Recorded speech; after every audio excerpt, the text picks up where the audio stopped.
नमस्कार, बहुत बहुत स्वागत है आपका। मैं हूं श्वेता सिंह और आप देख रहे हैं PS24। राहुल गांधी का कैम्ब्रिज यूनिवर्सिटी का भाषण लगातार चर्चा में है।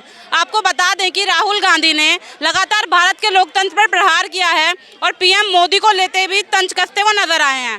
कैम्ब्रिज यूनिवर्सिटी में उन्होंने कहा कि भारत का लोकतंत्र खतरे में है और जो मौजूदा सरकार है वो लोकतंत्र को दबाने की कोशिश कर रही है, विपक्ष को आवाज़ को दबाने की कोशिश की जाती है। तो आइए आज हम सर से यही जानेंगे कि किस तरीके से लोकतंत्र उन्हें खतरे में नजर आ रहा है कि नहीं नजर आ रहा है। क्या नाम है सर आपका? मेरा नाम AS रावत है।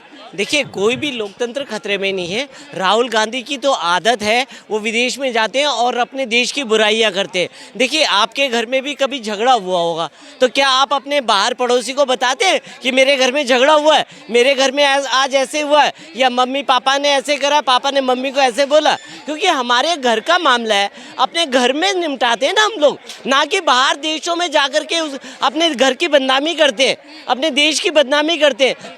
तो राहुल गांधी का काम है अपने देश की बदनामी करना, ये उनकी नीति है। लेकिन राहुल गांधी ये कह रहे हैं कि प्रेस की स्वतंत्रता खत्म हो रही है हमारे देश में।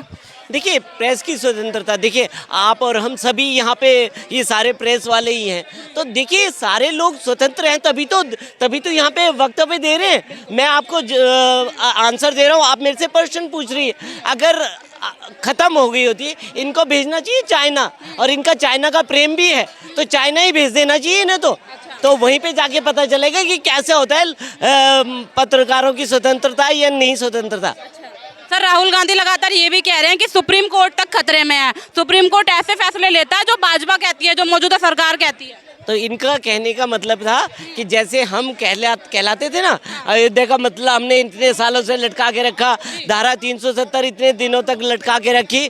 अरे तो तब कौन सी सुप्रीम कोर्ट वो था? तब भी तो सुप्रीम कोर्ट यही थे, और वो जजों की नियुक्तियाँ वैसे ही होती हैं, है ना। तो कहने का मतलब अब कोई नया ट्रेंड तो नहीं चला, और सुप्रीम कोर्ट को स्वतंत्र संस्था है, न्यायपालिका सबसे सर्वोच्च माना गया है हमारे देश में, तो उसी ढंग से चल रहा है। अब इनको क्या है, इनको छींटाकसी करने की है कि मोदी जी को कैसे बदनाम करे, देश का नाम कैसे गंदा हो, जिससे हमारे देश में अगर फॉरेन फंडिंग हो रही है तो वो आना बंद हो जाए, हमारा देश भिखारियों की तरह फिर भिखारी बन जाए।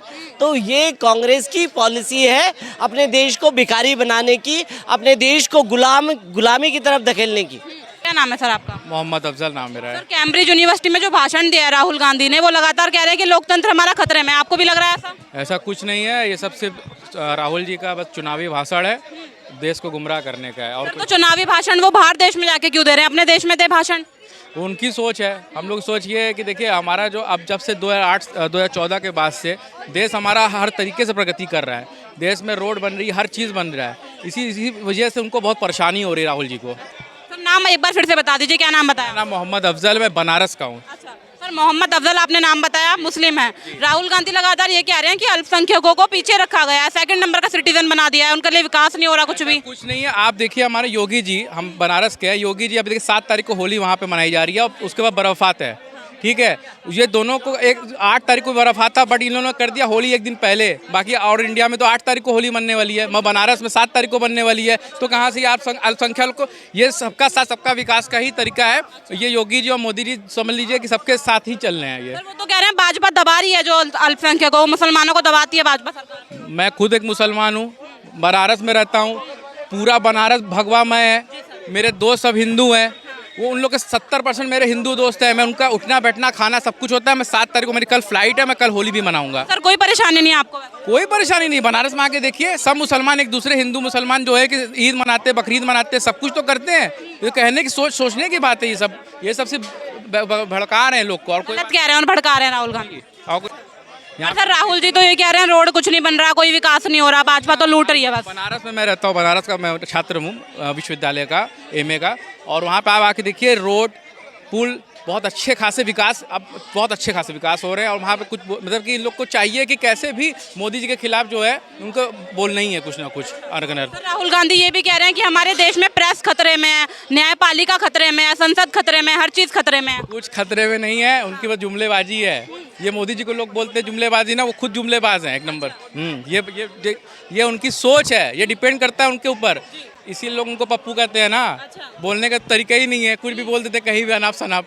सर लगातार राहुल गांधी ये भी कह रहे हैं कि जो मोदी जी हैं वो अपना नागरिक नहीं मानते हैं, मुसलमानों को सेकंड नंबर का सिटीजन बना दिया है। देखिए, मोदी जी का नारा है सबका साथ, सबका विश्वास, सबका विश्वास और सबका विश्वास, सबका विकास। तो उनका एक नारा है और वो उस नारे के पे फॉलो भी कर रहे हैं। ऐसा नहीं है, अभी पाशंदा मुसलमानों की बात करी तो उन्होंने कहा कोई आपको वोट दे ना दे, पर आप जो निम्न श्रेणी का है पाशिंदा मुसलमान, उसका आप विकास की बात करें। उनकी कोई दुख है, सुख है, उनको बताएं कि आपको क्या तकलीफ है, मुझे बताएं, मैं आगे सरकार को बताऊंगा। तो कहने का मतलब मोदी जी हमेशा सबका साथ और सबका विकास ही करना चाहते हैं। पर मानने को जो मर्जी मान लीजिए, मानने तो आपके ऊपर है ना। मैं आपको कहता हूँ और आप मेरी बात नहीं मानती तो नहीं मानती, आपको स्वतंत्रता है, व्यक्तिगत स्वतंत्रता है।